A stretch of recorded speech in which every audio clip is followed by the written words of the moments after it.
¿Cómo están, estimados todos? Tengan muy buenas noches. Bienvenidos a esta clase demostrativa para el curso que estaremos lanzando dentro de 2 semanas, que es un curso de análisis y diseño de edificios con etapas.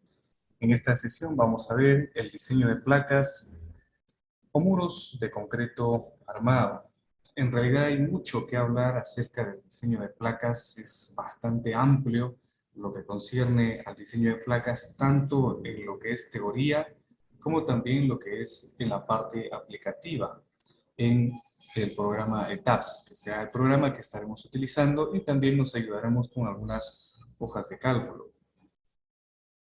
En la presente sesión veremos algo del diseño de muros de concreto armado o placas según nuestra norma E060 y también las opciones de diseño de muros de concreto armado con etapas. Bien, será pues una clase bastante sustanciosa porque como les comento hay bastante que hablar del tema. En primer lugar, cuando nosotros buscamos en la norma E060 lo que son placas o muros, en el capítulo 14 encontramos muros, sin embargo, nos da la aclaración pues, que en los muros sometidos a cargas verticales y cargas horizontales en su plano, provenientes de acciones sísmicas denominados placas o muros de corte, se diseñarán de acuerdo a las disposiciones del capítulo 21. El capítulo 21 es el capítulo de diseño sismo resistente de nuestra norma E060. Así que este capítulo solamente tiene un alcance para los muros sometidos a carga axial con o sin flexión transversal a su plano, que son los muros de carga. Los muros sometidos a cargas normales a su plano y los muros de contención. Por ejemplo, muros sometidos a cargas normales al plano serían los muros pantalla, ¿correcto?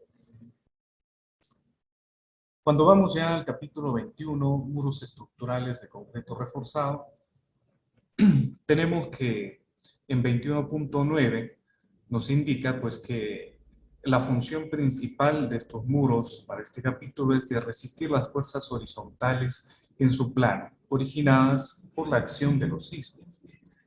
Las disposiciones se aplican a edificios de todos los sistemas estructurales definidos en 21.1. Y con respecto a las fuerzas de diseño, los muros de corte deberán ser diseñados para la acción simultánea de las cargas axiales, fuerzas cortantes y momentos flectores provenientes del análisis. Los muros en cortante, si bien es cierto, pues son llamados muros en cortante debido a que soportan las fuerzas sísmicas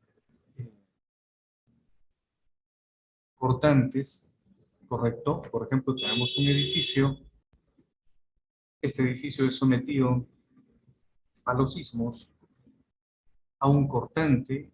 Vamos a encontrar la cortante basal estática, ¿no? Conocida como sub sobre R, ¿sí? Multiplicado por el peso del edificio. Sin embargo, los muros no siempre pues, tienen esa predisposición a fallar por cortante, sino muchas veces tienen la predisposición a fallar por flexión.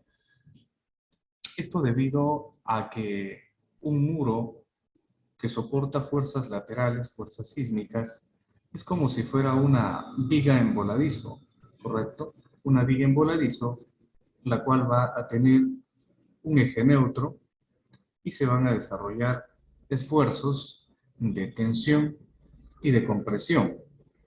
Vamos a tener momentos máximos y momentos mínimos también, ¿no es cierto? Momentos máximos se darán cerca a la base, estos momentos máximos, y estos momentos van de ida y vuelta, ¿correcto? Porque pues el sismo va de ida y de regreso también.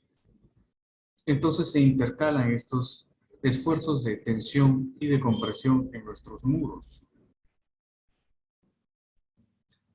Bien, pueden realizarles, les hago recordar que pueden realizar cualquier tipo de consulta, ahí tienen el chat para escribir. Bien, eh, bien, Rogelio consulta cuándo en una edificación se considera una placa. ¿Tiene una longitud mínima? Muy bien, muy buena pregunta.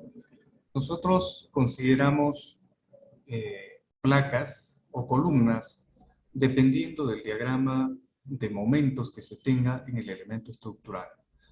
Ahora mismo explico sobre eso, ¿sí? Voy a terminar de explicar sobre esto de acá. Entonces, se desarrollarán esfuerzos máximos a compresión y a tensión, lo cual hará que en muchas de las placas, pues, se tengan unos esfuerzos máximos en estas zonas de aquí abajo, ¿bien? Y se distribuyan más o menos así. Los esfuerzos máximos que vamos a tener. Y esto se puede visualizar claramente también en el programa, ¿correcto? Entonces, es debido a esto que se necesitan muchas veces los elementos de borde. Los elementos de borde en las placas también se calculan. Se calcula tanto las dimensiones, es decir, la profundidad que vamos a tener del elemento de borde, ¿sí? Como también las solicitaciones a las cuales va a estar expuesto y la resistencia que va a tener este elemento, ¿correcto? Muy bien, con respecto a la pregunta que se hizo, ¿sí? De Rogelio, nosotros sí tenemos una clasificación para cuando existen placas y cuando existen columnas, ¿no? Porque a veces tenemos columnas que son un poco largas. Por ejemplo, si tenemos alguna columna de 25 por 1 metro, entonces ya uno empieza a preguntarse, ¿ya esto qué es? ¿Es una placa? ¿Es una columna? ¿Cómo en realidad está funcionando? ¿No es cierto? Entonces, esto se ve de acuerdo al diagrama de momentos que va a tener el elemento. El diagrama de momentos típico para las columnas, lo que acabo de dibujar en amarillo es el eje neutro, ha salido un poco chueco para la columna, pero el diagrama de momentos que se distribuye en los elementos, como son las columnas, son aproximadamente así, ¿no? Como un reloj de arena. Mientras que la distribución de momentos en las placas son de forma trapezoidal generalmente. Entonces, si es que ustedes, debido a las dimensiones, no saben si es que el elemento, pues, finalmente va a ser una columna o una placa, pues miren su diagrama de momentos y van a darse cuenta si es que este elemento está funcionando como una placa o si es que está funcionando como una columna, ¿no? De igual manera se van a generar esfuerzos en compresión y en tracción, pero debido pues a la esbeltez que se tiene en los elementos tipo frame, que se modelan pues las columnas, eh, la distribución de momentos es la que se está indicando, ¿correcto? Nos dice se considera una placa que no tenga elementos de borde. Los elementos de borde también vamos a calcularlos. Para calcular los elementos de borde vamos a tener dos disposiciones según nuestra norma, ¿sí? Y lo podemos contrastar con el ACI 318. Estas disposiciones se van a ver más adelante, ¿sí? En las diapositivas más adelante.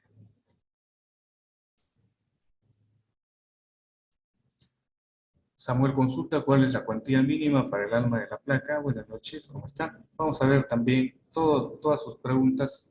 Aquí las tengo en las diapositivas, ¿bien? Entonces vamos a tener refuerzos, las placas, refuerzos horizontales, refuerzos verticales y también nuestros elementos de borde, ¿sí? No confundir con columnas debido a que los elementos de borde no se comportan como columnas, sino más bien como elementos más rígidos en los extremos de las placas que van a tomar estos esfuerzos extremos, ¿no es cierto? Cuando nosotros estudiamos resistencia de materiales, en el capítulo de flexión vamos a conocer que el esfuerzo para flexión va a ser igual al momento multiplicado por la distancia desde el eje neutro hasta el extremo de la fibra comprimida o tensionada y también sobre el momento de inercia.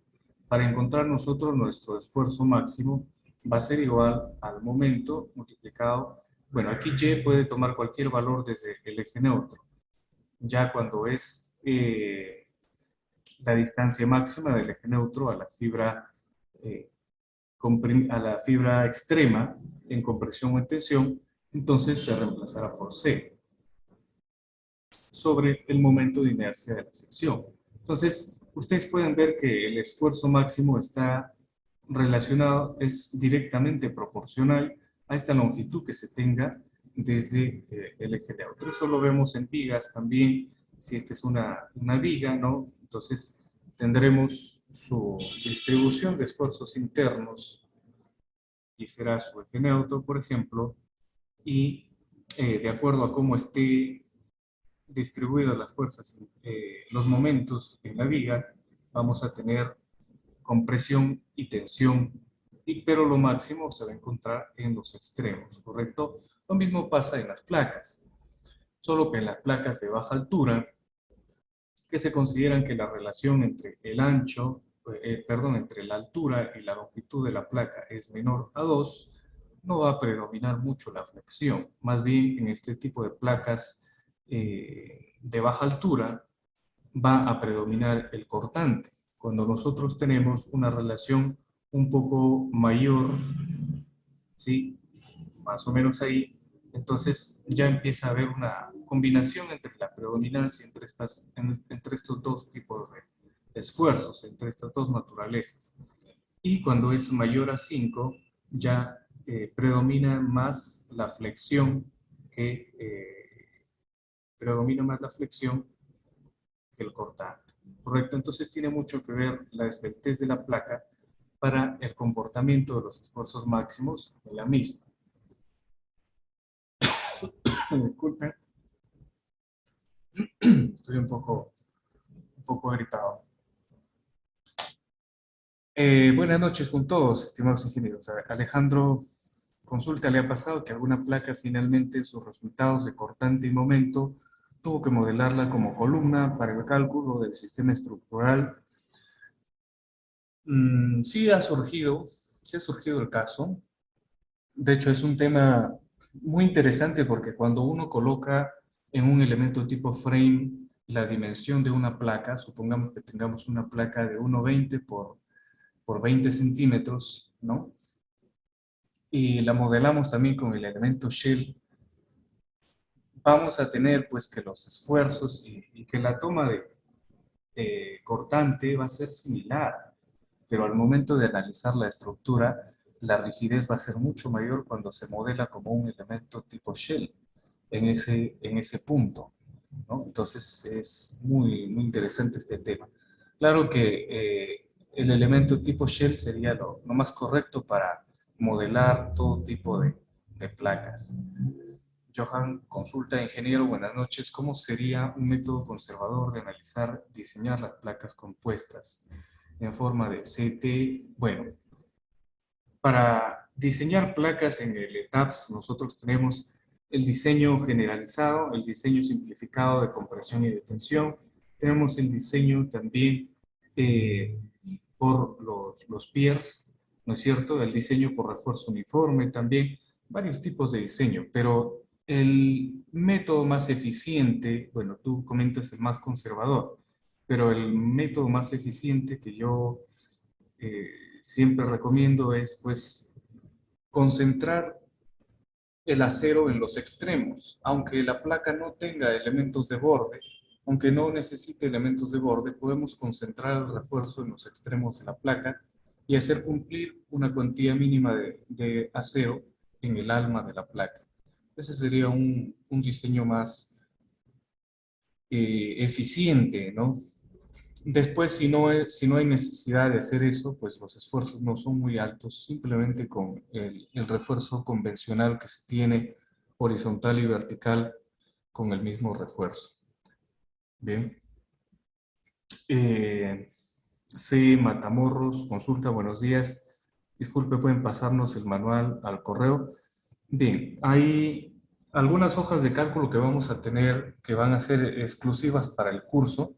Sí, es la cuarta edición del curso, así que este curso pues ha ido incluso mejorando, y esa es siempre nuestra visión, de que cada vez que se saque una nueva edición sea mucho mejor que la anterior, y este curso ya va a tener su cuarta edición, así que hay material exclusivo para el curso, manuales, etcétera, hojas de cálculo, incluso la prueba de un programa gratuito, de un programa, bueno, prueba gratuita de un programa de Sein Perú que sirve para el análisis también, que es DIEC.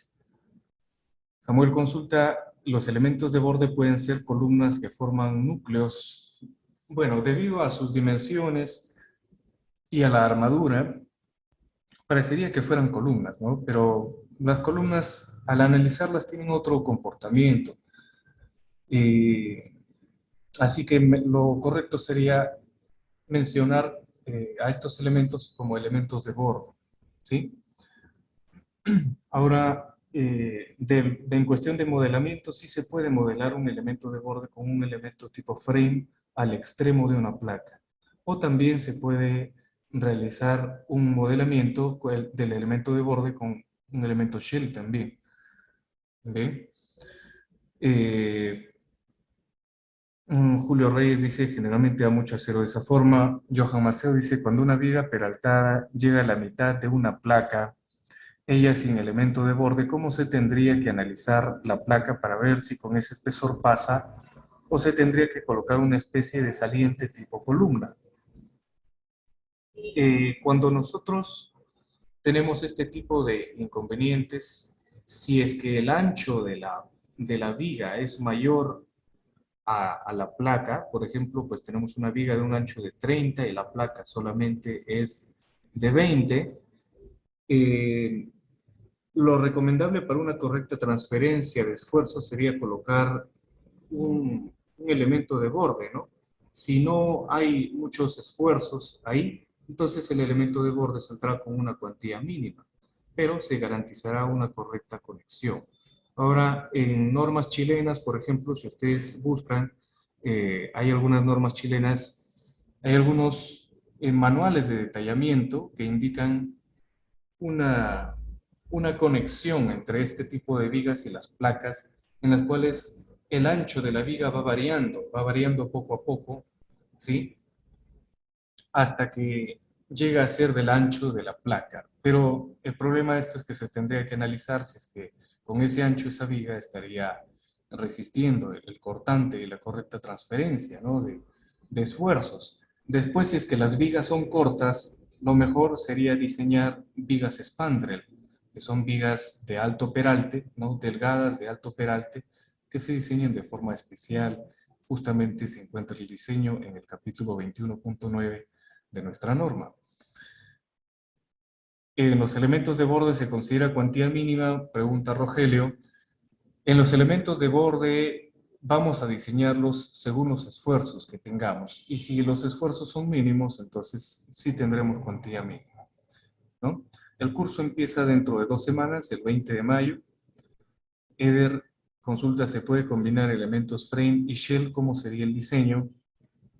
Si te refieres a que de las placas en los extremos se puede colocar elementos tipo frames, sí se puede colocar elementos tipo frames, se les puede asignar peers y definir los elementos tipo peer, que son etiquetas que sirven para el diseño de las placas. Y el programa los detecta normalmente, no hay ningún problema con eso. Sí, o también se puede prescindir de los elementos tipo frame y considerar elementos tipo shell de la longitud del elemento de borde. Correcto, muy bien. Hasta ahí les respondo las consultas. Pueden seguir escribiendo. Voy a avanzar un poco con la presentación, ¿sí? No hay problema, ingenieros. Pueden seguir consultando. Entonces, tendremos espesores mínimos para nuestras placas. Nos dice, será dimensionado considerando la posibilidad de pandeo lateral por flexión en los bordes del muro, salvo que se suministre ardiostre lateral en los bordes mediante aletas. ¿Bien? El espesor del alma de los muros de corte no deberá ser menor que un 25avo o 1/25 de la altura entre elementos que proporcionan apoyo lateral, ni menor de 15 centímetros, salvo para los muros de ductilidad limitada, que permiten que sean muros de 10 centímetros, ¿no? Pero la norma también me da un número máximo de niveles que yo debo de utilizar para los muros de utilidad, para el sistema de muros de utilidad limitada, máximo hasta 8 pisos si no me equivoco. Bien, entonces, seguimos. El diseño de mezclas, bueno, seguimos más abajo. Cuando el muro de corte se convierte en un muro exterior de contención en los sótanos, el espesor mínimo en los sótanos será de 20 milímetros. ¿Sí? El muro deberá diseñarse considerando además acciones perpendiculares a su plano. O sea, ese tipo de muros en sótanos deberán diseñarse como muros pantalla, en los cuales reciben cargas perpendiculares a su plano, y también como muros de corte en caso pues tengamos cortante ahí, ¿correcto? Generalmente pues esto se tiene que analizar con pinzas porque se encuentran restricciones laterales ya del nivel del suelo hacia abajo. ¿No es cierto? Se podrían modelar también los resortes laterales si es que se considera conveniente eh, para, pues, si es que no se desea restringir completamente el muro horizontalmente. Bien, refuerzo distribuido vertical y horizontal. Las cuantías mínimas de refuerzo distribuido en el alma horizontal y vertical, así como espaciamientos máximos de este refuerzo, son definidos en el capítulo número 11, específicamente en 11.10. Vamos a verlo más adelante, ahí tengo los recortes también, ¿correcto? En un muro deberá, esto es importantísimo, en un muro deberá emplearse cuando menos 2 capas de refuerzo cuando el muro sea mayor o igual a 20 centímetros o cuando la fuerza cortante exceda 0.17 ACV multiplicado por la raíz cuadrada de F'C. Muy bien. Por aquí abajo tenemos el refuerzo vertical distribuido, no necesita estar confinado por estribos. ¿Sí? Esto también es importante porque muchos confunden el acero horizontal con que la placa debe de llevar estribos. En realidad solamente debe de llevar estribos cuando la cuantía excede el 1%, ¿correcto? Si tenemos muros que, por ejemplo, a veces tenemos muros en L o en T, entonces para este tipo de muros nosotros frecuentemente encontramos que son esforzados, ¿no? A veces la cuantía excede del 1%, ahí sí se tendrá que necesitar de estribos de confinamiento para este tipo de muros. Con respecto al refuerzo, también me dice que debe estar anclado o empalmado para desarrollar su fluencia a la tracción.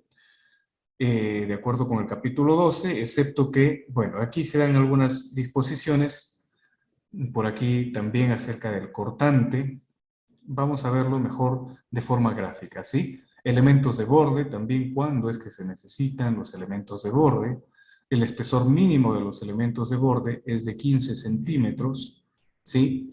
Y las columnas, según este mismo capítulo 21, las columnas de los pórticos, por ejemplo, deben de tener un ancho mínimo de 25 centímetros. ¿Correcto? Entonces no podemos decir que los elementos de borde son columnas tampoco, ¿no? Solamente son elementos de borde. Y los elementos de borde en zonas de compresión deben ser confinados cuando la profundidad del eje neutro exceda D.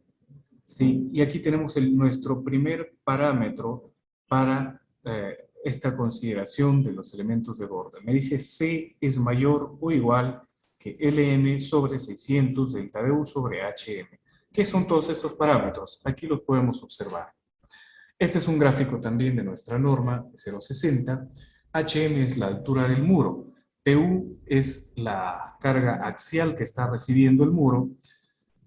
VU es la fuerza cortante, MU el momento flector, y por aquí aparece C. Mire,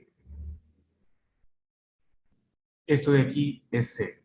Esta es la longitud, LM es la longitud total del muro, considerando ya los elementos de borde, ¿sí? Con todos los elementos de borde, no significa que el muro solamente es la parte interior, no, sino en realidad la longitud del muro es desde las caras exteriores de los elementos de borde.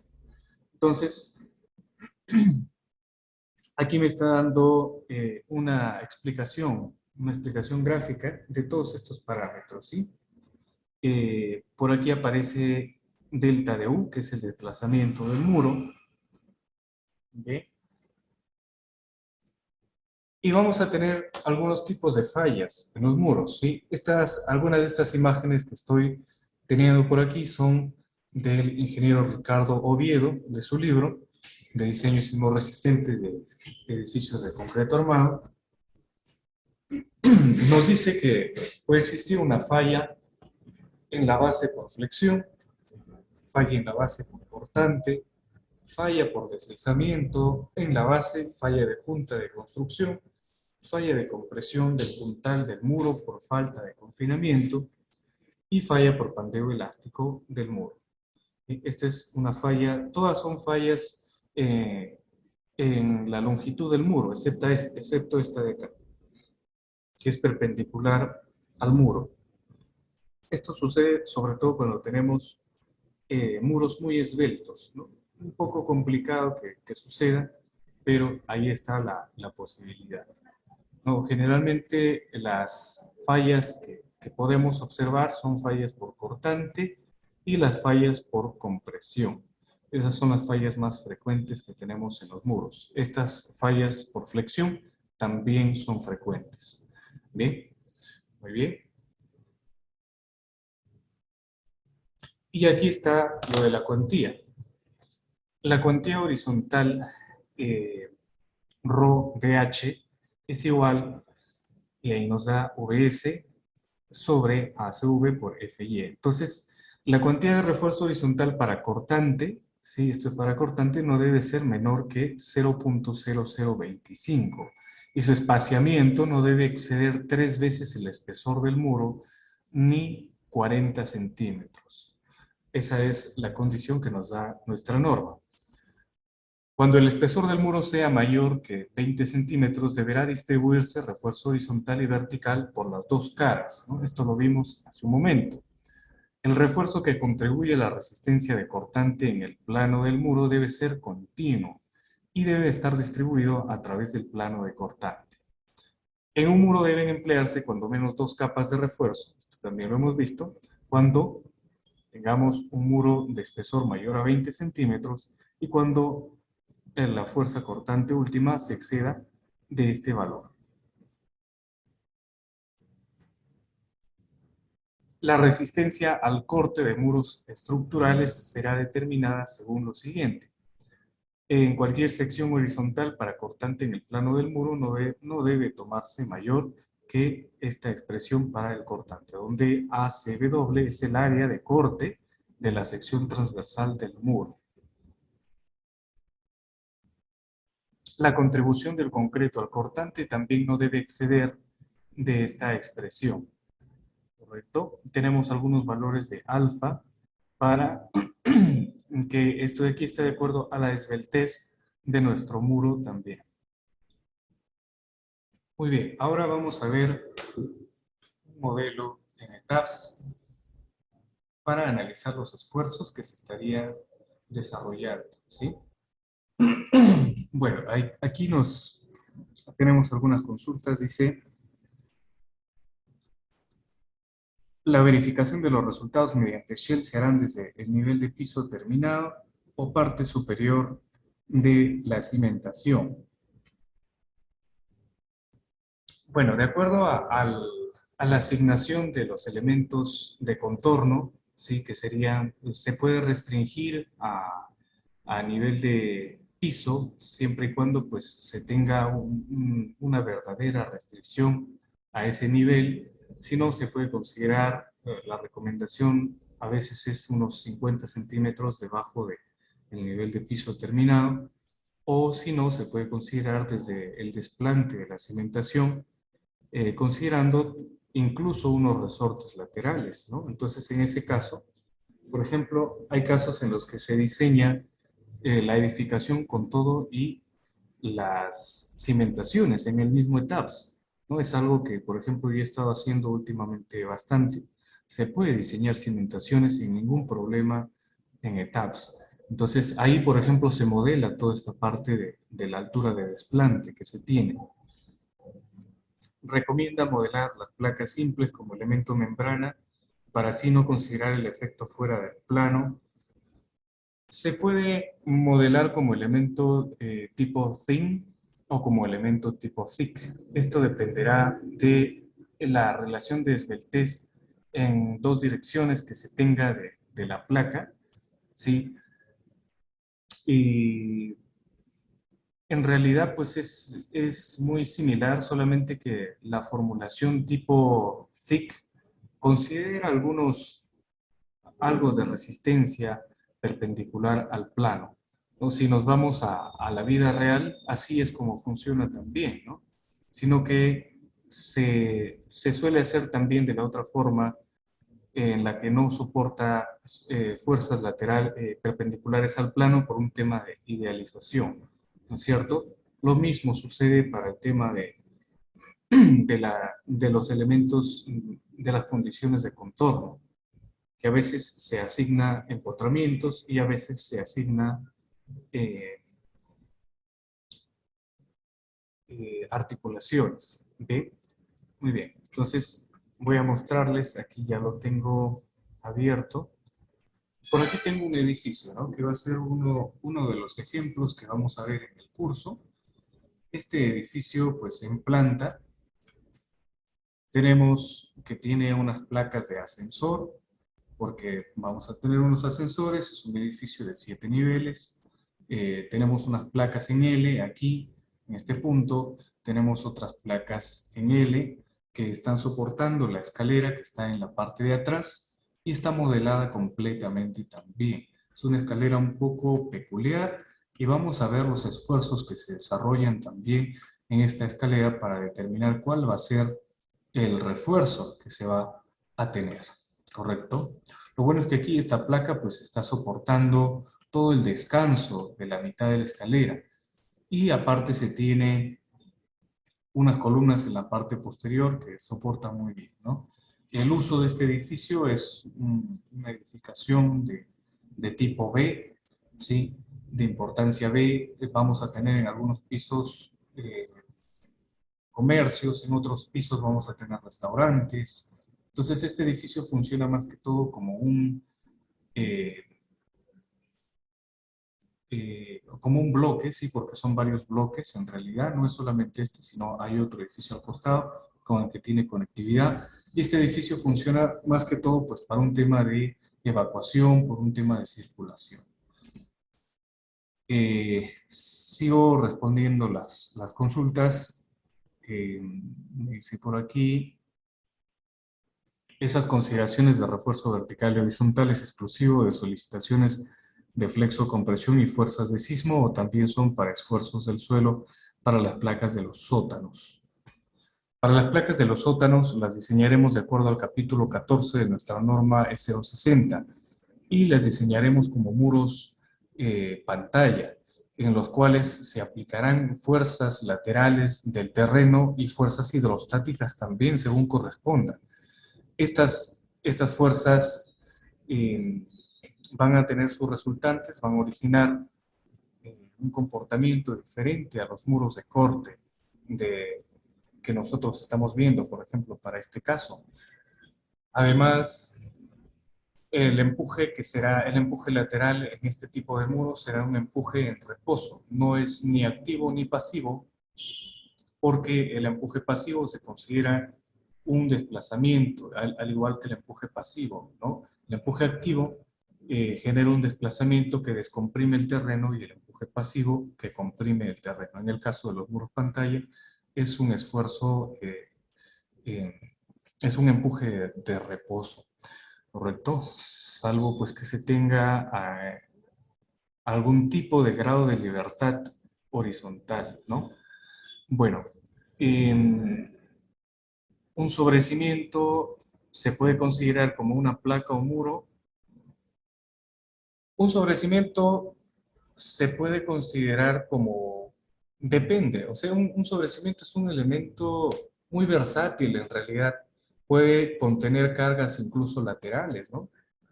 Siempre y cuando no sean muy mayores, porque si ustedes se dan cuenta, la fuerza resultante del lateral del empuje de terrenos o empuje hidrostática es una función cuadrática de la altura, ¿no? Para encontrar nosotros, eh, está así más o menos, ¿no es cierto? O sea, si nosotros queremos encontrar el empuje lateral, supongamos que tenemos, esta es una placa, ¿sí? O un sobrecimiento, qué sé yo, y tenemos un empuje lateral por aquí, vamos a tener una fuerza resultante a un tercio, ¿no es cierto? A un tercio de la altura.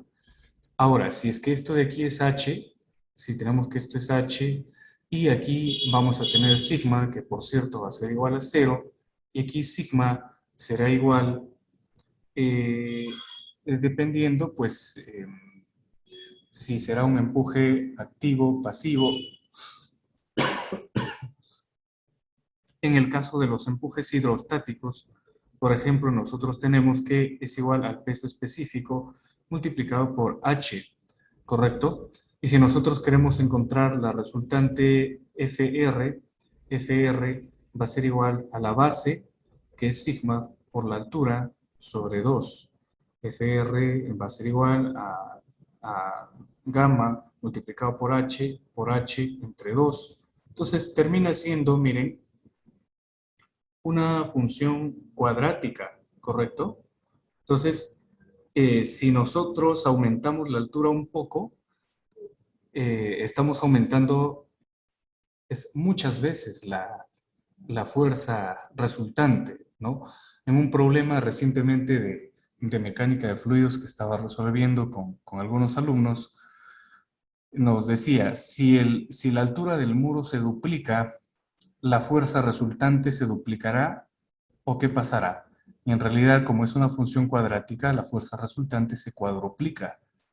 Y si es que la altura de un muro se triplica, la fuerza resultante resulta siendo por 9, ¿no es cierto?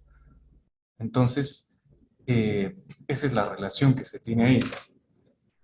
Ahora, un sobrecimiento se lo puede modelar, se puede conocer cuáles van a ser sus esfuerzos, y si es que resiste también las fuerzas laterales, ¿no? Puede ser que sí resista normalmente, puede que no. Ahora, como elementos de corte, en realidad no, porque solamente los sobrecimientos transfieren a los muros de albañilería en el caso, ¿no? Porque los sobrecimientos son para muros de albañilería. Entonces lo que va a terminar resistiendo va a ser el muro de albañilería. El sobrecimiento solamente va a ser un elemento de transferencia. Y lo que vamos a esperar es que falle el muro de albañilería antes de que el sobrecimiento, porque es un elemento más rígido, más resistente. Incluso algunos tienen refuerzo, ¿no? Entonces, ahí la respuesta a su pregunta. Samuel dice, la deriva en las placas tienen un porcentaje estándar. No, las derivas van de acuerdo al tipo de material que se usa. Por ejemplo, para concreto armado, las derivas tienen un límite de 0.007. Dice, una pregunta, tengo entendido que las placas van con acero en ambas direcciones, pero también pueden ir con estribos. ¿En qué casos y qué requisitos? Cuando la cuantía mínima, cuando la cuantía sale mayor al 1%, las placas llevan estribos, ¿sí? Eh, en los elementos de borde también sucede esto, ¿correcto? Los elementos de borde también llevan estribos casi siempre porque esas partes son partes muy esforzadas. Sí, este es un edificio sin sótanos. Sebastián, consulta, es necesario que siempre vayan placas donde hay ascensor. No necesariamente, por ejemplo, en plantas industriales se utilizan columnas de acero para ascensores, ¿no? Así que no es exclusivo. Aldo consulta, buenas noches, saludos desde Santa Marta, Colombia. ¿Qué tal, Aldo? Qué gusto que nos estés viendo desde allá. En el análisis y diseño estructural de las placas puede despreciar los efectos de segundo orden o también llamados efectos de esbeltez, claro, los efectos P delta que se dan en las columnas, ¿no? Eh, de preferencia hay que considerarlos, ¿no? Dentro de la resistencia de materiales nosotros tenemos el principio de rigidez. El principio de rigidez nos indica de que nosotros podemos analizar una estructura, por ejemplo, si tenemos una viga en voladizo, ¿no? A ver, voy a dibujar por aquí una viga, disculpen, una viga en voladizo. No, esta viga va a estar sometida suponiendo a una carga aquí en el extremo vertical y también una carga horizontal. Si nosotros realizamos una sumatoria de momentos, ya sea en el punto A o en el punto B, vamos a obtener nuestros resultados para, pues, en nuestras reacciones, ¿no? Si esto es un empotramiento, vamos a tener aquí ciertas reacciones. El principio de rigidez de la resistencia de materiales nos dice que podemos analizar con esto. Sin embargo, los momentos de segundo orden ya surgen cuando tenemos, por ejemplo, deformaciones y cuando realizamos un análisis encima de estas deformaciones. En ese caso, esta carga horizontal que yo he dibujado, ahora la dibujo de color marrón, entonces estaría generando un momento adicional, si se dan cuenta, ¿no?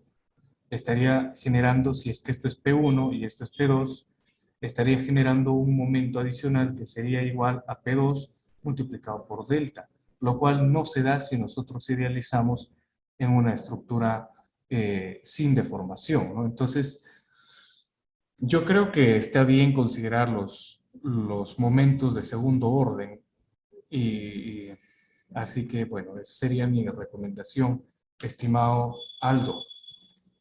Alejandro nos consulta cuándo considera importante modelar la escalera y en qué afecta ese modelo a diafragmas rígidos. Siempre recomiendo modelar la escalera. Siempre, siempre, porque el modelamiento de una escalera genera un, una gran absorción de la rigidez en esa zona, ¿no? Entonces, si ustedes hacen una comparación, y les invito a hacer esta comparación de un modelo que tenga escalera y que no tenga escalera, y que en el que no tenga escalera, pues le asignen el peso de la escalera, van a darse cuenta que sus modos de vibración son diferentes, que sus periodos de vibración son diferentes, que los esfuerzos son diferentes, así que siempre recomiendo modelar escaleras. Salvo que sea una escalera metálica independiente o una escalera de madera, ahí, bueno, podemos asignar solamente las cargas de la escalera y nada más, ¿no? Pero después sí recomiendo en concreto armado, sobre todo cuando tenemos escaleras grandes, ¿no? ¿Cuánto tiene esta escalera? Esta escalera aquí, para este ejemplo, es una escalera grande que tiene un ancho eh, de 2 metros. Imposible. Imposible que nosotros no la modelemos, ¿no? Se tiene que modelar. ¿Qué más? Dice en su modelamiento el eje 3A se visualiza una columna. Es correcto porque no visualizo que es placa. Si se refiere a esta columna de acá, es una columna pequeña que únicamente está actuando para poder tomar el peso de la escalera, ya que con estas dos columnas no era suficiente. Fernando consulta, ingeniero, ¿es necesario poner la columna en la esquina donde está la placa en L? No, no es necesario. De hecho, esto de aquí solamente es una prueba. Eh, si es que nosotros tenemos que esta esquina está muy esforzada, podemos colocarle aquí un elemento de borde, ¿sí? Porque aquí esta esquina se va a esforzar tanto en X como en Y. Entonces puede ser que sea necesario ahí el elemento de borde. Eso tendrá que evaluarse. También será necesario evaluar si es que vamos a necesitar elementos de borde aquí o quizás aquí, ¿no es cierto? Todo eso tenemos que evaluarlo en nuestro curso. Gracias a usted, estimado Aldo. Gracias. Rogelio consulta, ingeniero, pero la escalera debe estar discretizada manualmente. Antes, fíjese, estimado Rogelio, antes de tabs en las versiones anteriores a la 16, había diferencias cuando nosotros discretizábamos manualmente y cuando aplicábamos una discretización automática del programa. Pero según lo que he estado viendo en estas últimas versiones, de la versión 19, la versión 20, incluso la 18, ya no existen estos problemas, ¿no? La discretización automática y la discretización manual son muy similares. Así que puede aplicar una discretización automática sin ningún problema. De hecho, le va a ayudar al rendimiento de su computadora, porque solamente son puntos virtuales que crea el programa, ¿no? Y le va a ayudar también a la asignación. En caso quiera hacer un cambio rápido de sección, un cambio rápido de la longitud del elemento, y discretizar manualmente se vuelve un poco tedioso. En cambio, discretizar automáticamente es mucho más práctico, ¿no? Bien, ahora sí, vamos a correr este modelo, ¿sí? Que no está al 100%, pero sí está a un nivel aceptable al que ya podemos pues ir analizando. Ustedes saben que el análisis es cíclico. Voy a proceder a correr el análisis. Franklin consulta, ingeniero, ¿qué chequeos? Buenas noches. ¿Qué chequeos se deben hacer en una losa inclinada? Los mismos que se hacen para una losa plana. Se tiene que chequear por flexión, se tiene que chequear por cortante, se tiene que chequear la deflexión. Esos son los chequeos más importantes que tenemos que hacer a las losas, ¿sí? Entonces ya tenemos que se ha corrido el programa. Vamos a ver si es que estos elementos ya se les ha asignado las etiquetas peer. Si no, pues tendremos que asignarle las etiquetas peer. Veamos.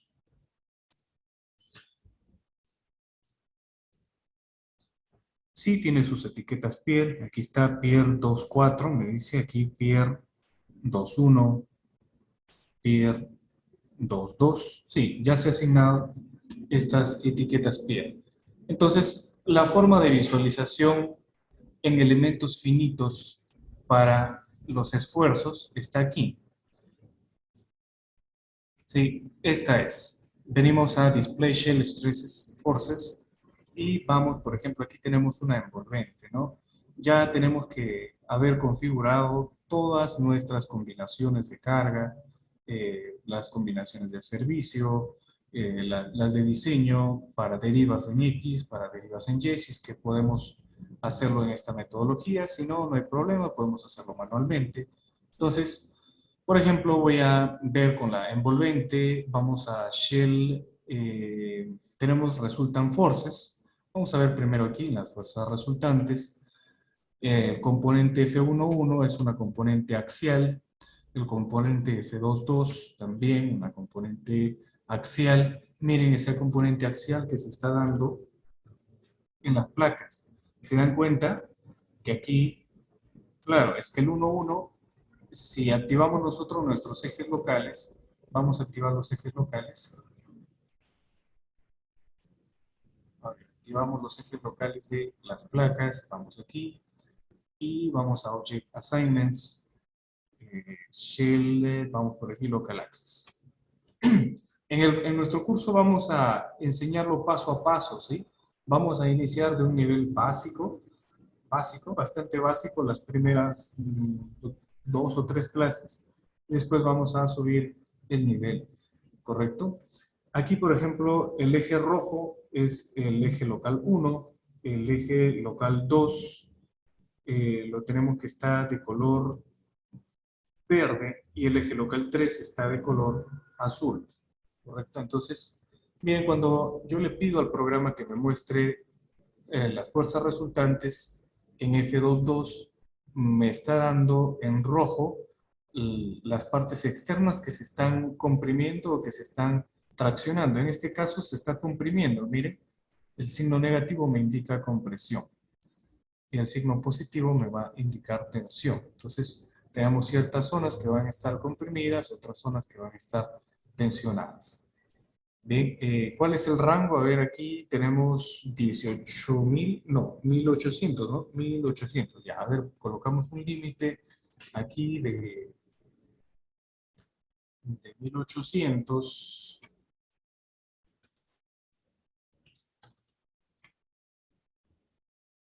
A ver si bajamos hasta 1.500, como se visualiza.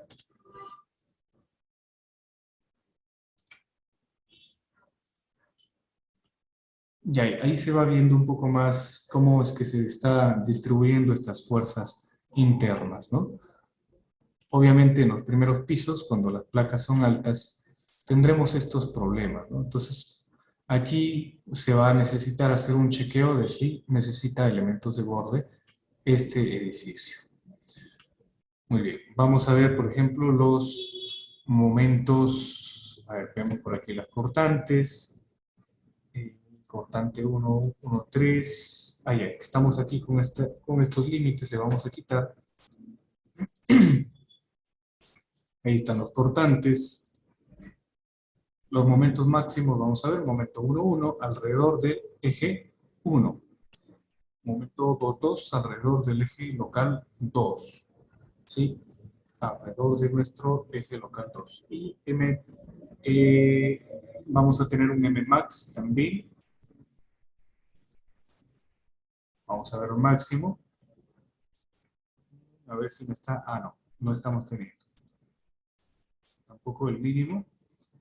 Ya, correcto. Entonces el M11 y el M22. Ahora vamos a ver cuáles son los esfuerzos. Vamos a configurarlo allá. Ya está en kilogramos fuerza por centímetro. Entonces, vamos en aplicar. Voy a colocarle, por ejemplo, disculpe, menos 50 y aquí 50. Ahí se va notando un poco más. Por aquí tenemos alguna concentración de esfuerzos en S11.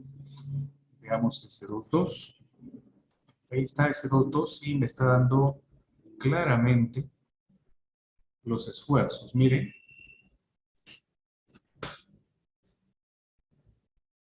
Aquí, por ejemplo, tenemos un esfuerzo de 75.34 kilogramos fuerza sobre centímetro cuadrado. Eso significa que si usamos un concreto 210, no hay problema, ¿no?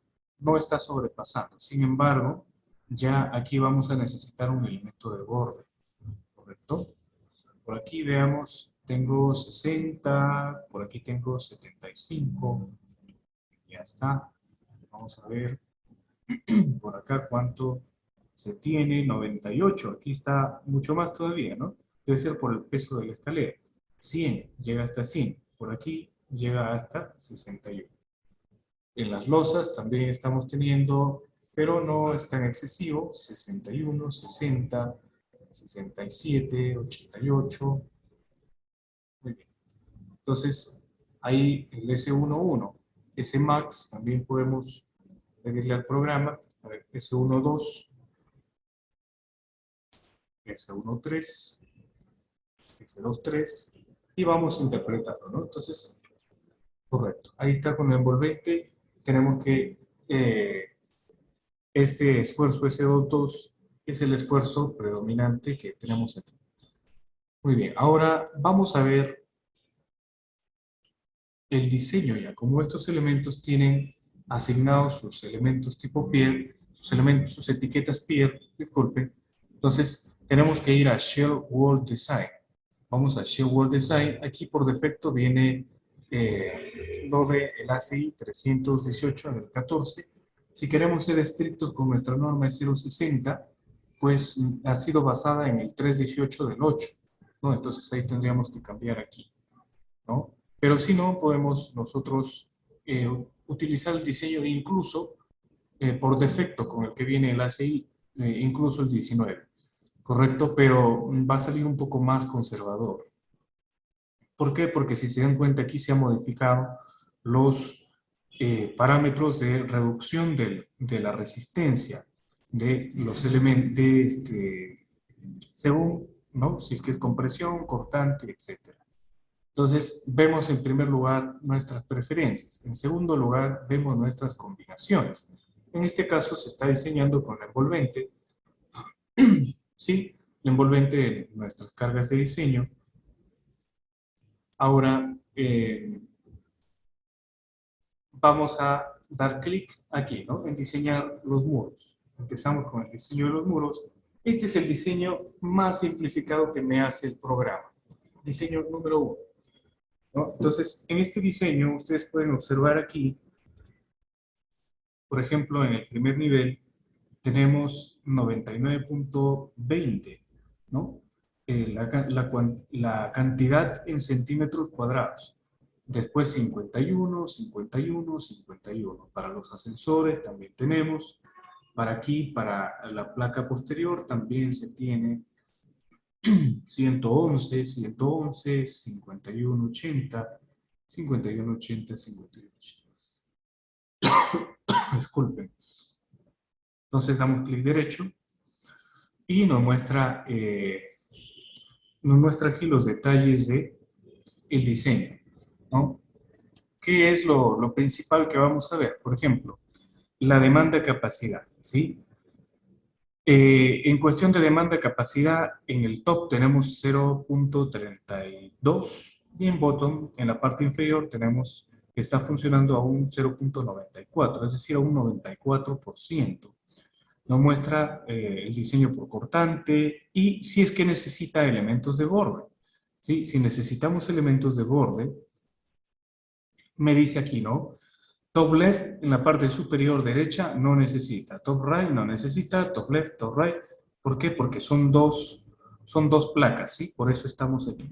Ahora, en esta parte inferior me dice que sí necesita, tanto para el leg 1 como para el leg 2. En la primera placa vamos a tener la longitud mínima que se necesita, ¿correcto? ¿Y cómo es que saca estos cálculos el programa? Tiene dos parámetros. El parámetro número 1, que es el 20%, ¿correcto? Es el 20%, a ver, déjenme revisarlo por aquí. Es el 20%.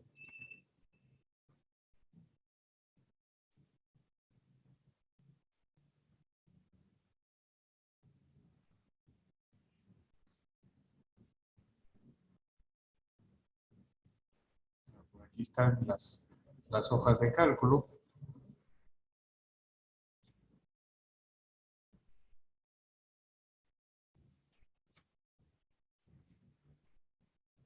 Es el 20% de F'C. Así que si nosotros tenemos un F'C 210, multiplicamos 210 por 0.2 y máximo 42 kilogramos fuerza sobre centímetro cuadrado. Si pasa ese esfuerzo, tenemos que utilizar elementos de borde. Y el otro parámetro es si es que se sobrepasa la longitud de la placa, la longitud de flexión sobre 600 por la deriva de la placa, ¿no? Si pasa eso, también. Entonces, aquí en ETAP se muestran las dos. La primera que me dice stress limit, si ustedes sacan el 20% de 210, es 42. Y aquí nuestro concreto es F'C 210, ¿correcto? Entonces, me está dando el límite de 42. Si es que pasa de 42, necesita elemento de borde. Aquí no pasa, no pasa, no pasa, no pasa. Aquí sí pasa, sí pasa. Y aquí también pasa, pasa bastante. Entonces, de todas maneras, se necesita su elemento de borde. Y la otra es la profundidad de C. Me da una profundidad límite para la placa, 26.6, pues bueno, 0.7 prácticamente, y en esta otra me da otro límite de 40. Con respecto a este parámetro no está pasando, ¿no? Entonces no necesitaría. Con respecto a la profundidad de C, aquí tampoco necesitaría. Pero con respecto a el límite del esfuerzo, la compresión está pasando. Está pasando del límite, así que sí se necesitan elementos de borde. ¿Correcto? Bien, hasta aquí respondo algunas preguntas más. Eh,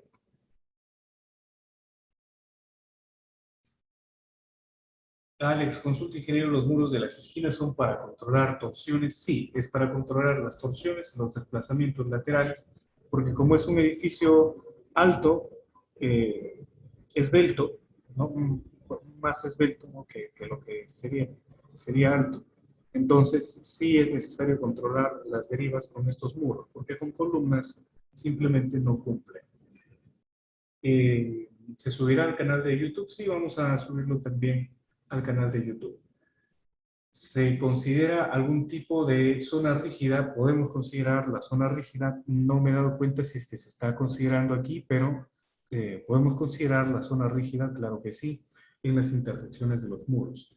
Eso de ahí nos da de forma automática cuando definimos nosotros nuestras secciones, ¿correcto? Johan consulta por qué se usa F22. Bueno, F22 y S22 se están utilizando debido a la distribución de los ejes locales de las placas. El eje local 1, el eje local 1 es en la dirección longitudinal de la placa. El eje 22 es en dirección de la altura de la placa. Entonces, es debido a estos esfuerzos verticales que se estaban obteniendo los resultados en F22 o en S22, ¿no? Los esfuerzos a compresión. Me explico un poquito más. Y tenemos aquí que esto se desarrolla como una viga en voladizo, ¿no? Vamos a tener entonces, por ejemplo, esfuerzos máximos a compresión por aquí, quizás a tensión por acá. Entonces son verticales, está en el eje local 2. ¿Correcto? Tendríamos aquí, no me acuerdo bien, me parece que está así, 1, 2 y el 3 está así. No, entonces estamos tomando el eje local 2. B. Rogelio dice cómo obtuvo el 50. ¿Cuál 50? Disculpe, estimado Rogelio. Alejandro consulta cómo se verifica si la distribución de estribos es la correcta. ¿Hay forma de extraer distribución de esfuerzos cortantes para ver en qué zonas se requiere menos espaciamiento? Claro, tendríamos que ver nosotros el cortante, ¿no? La mejor forma de ver eso es con los elementos finitos.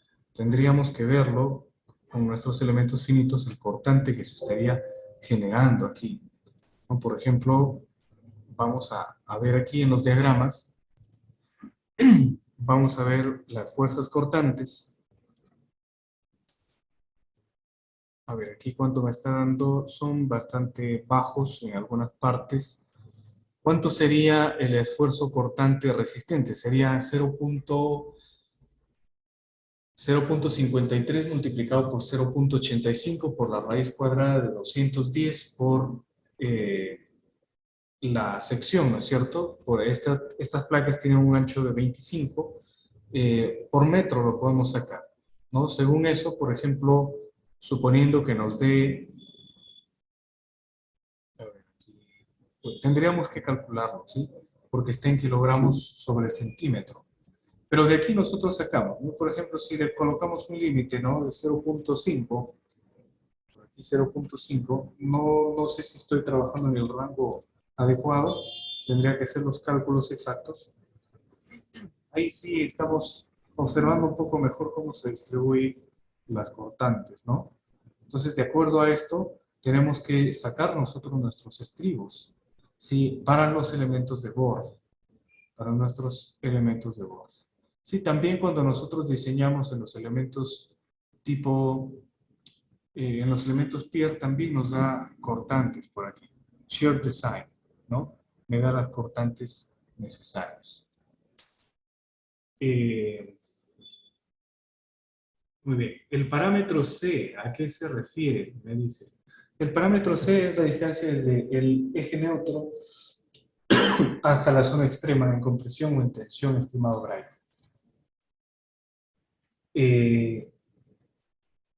¿Cómo sería el detalle de acero refuerzo en la unión del descanso de la escalera junto a la placa?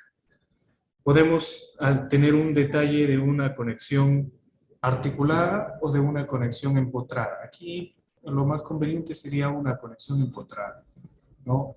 De un gancho en U, más o menos es un gancho en U que se mete en la placa y se hace el traslape en los aceros que llegan de la escalera.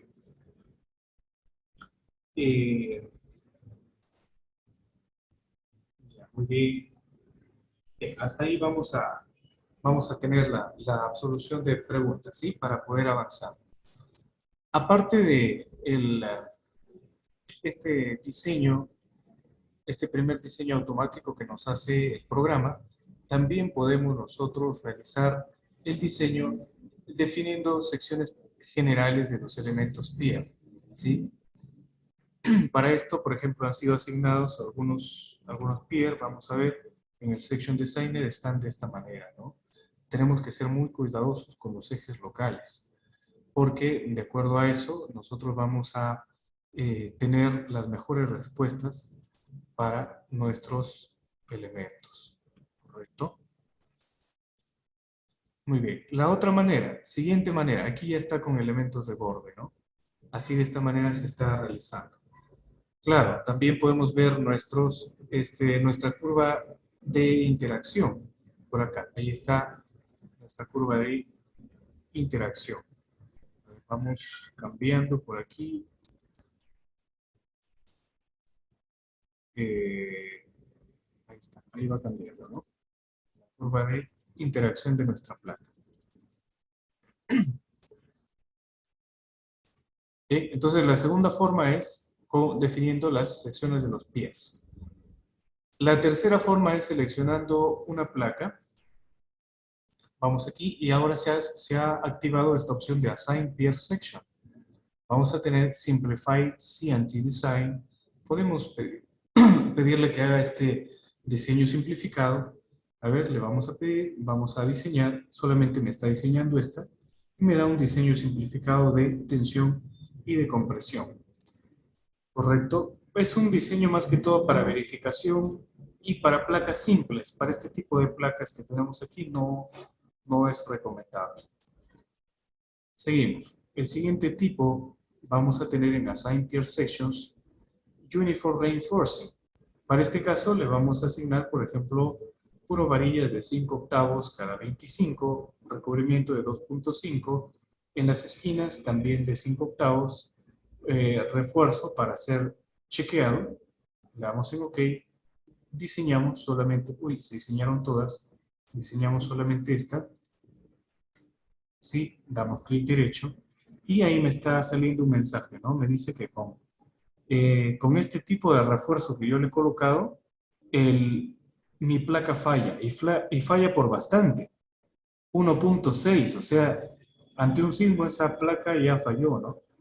1.6, 1.68. Entonces, es otra manera de hacer, es un diseño muy simplificado también, bastante rápido para verificaciones. Y el siguiente es con el General Reinforcing que nosotros hemos definido aquí arriba, ¿no?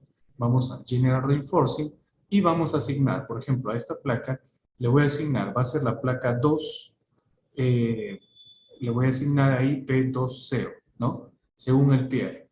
Le coloco aquí, a ver, voy a diseñarlas todas con esta opción. Y ahí está, este es el diseño que me estaría saliendo, ¿sí? No, se ha quedado con el diseño anterior. A ver si se ha modificado el peer. Peer 2.1. Sí, se ha modificado el peer. A ver, voy a asignarle aquí un peer del General Reinforcing. ¿Qué tipo de peer habrá estado aquí? Parece que estaba el 2.1. Ok.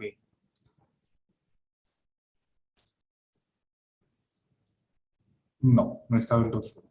Otro peer estaba. Bueno, pero asignamos peers y volvemos a diseñar y se va a diseñar según eso, ¿no? Si queremos ver cuáles son nuestros peer definidos, venimos aquí.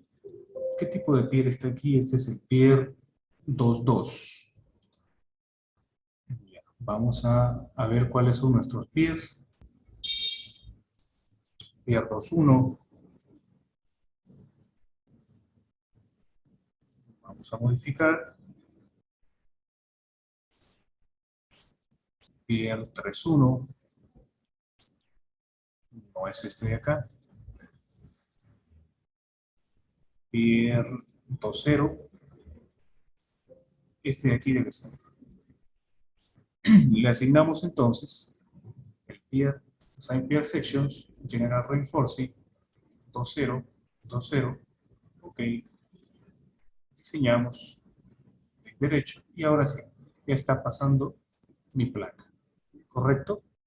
Bien, estimados ingenieros, entonces hemos visto algo acerca de la teoría de placas, de la normativa de placas, hemos visto formas de visualización también para nuestras placas, hemos visto la forma en la que se distribuyen los esfuerzos internos, las fuerzas internas, las diferentes formas que tenemos para el diseño de placas, ¿no? Tenemos diseño por secciones generales, con los piers de diseño, tenemos por refuerzo uniforme, tenemos el diseño simplificado de tensión y de compresión.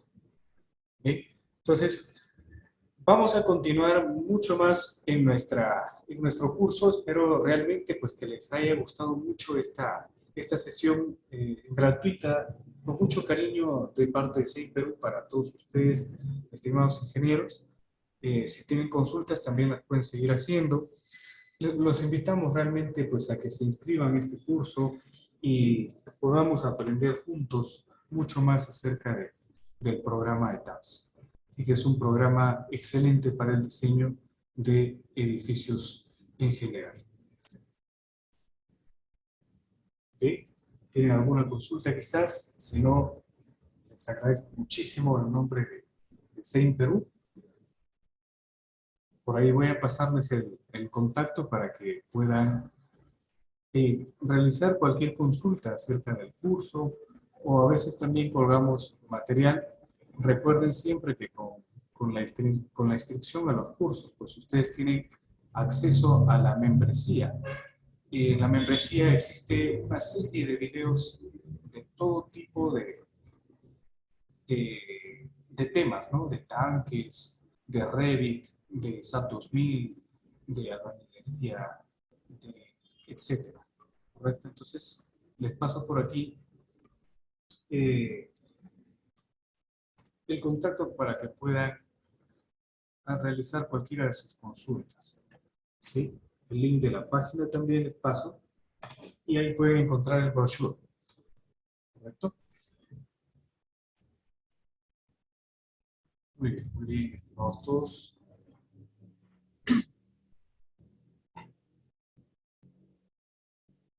Franklin consulta qué fórmula o normativa utilice TAPS para el chequeo de flexo, compresión y esbeltez. El TAPS utiliza la norma de ACI 318.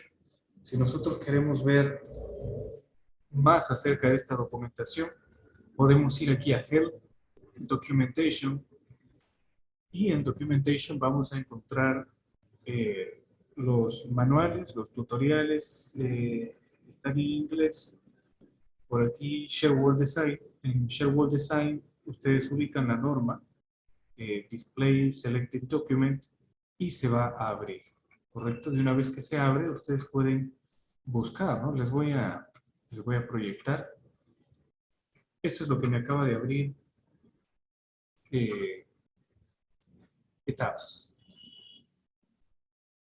Esto es para la versión 19, el curso lo haremos en la versión 20.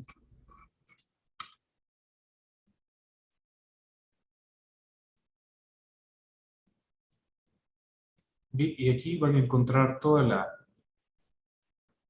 documentación de cuáles son las fórmulas que está utilizando TAPS para el cálculo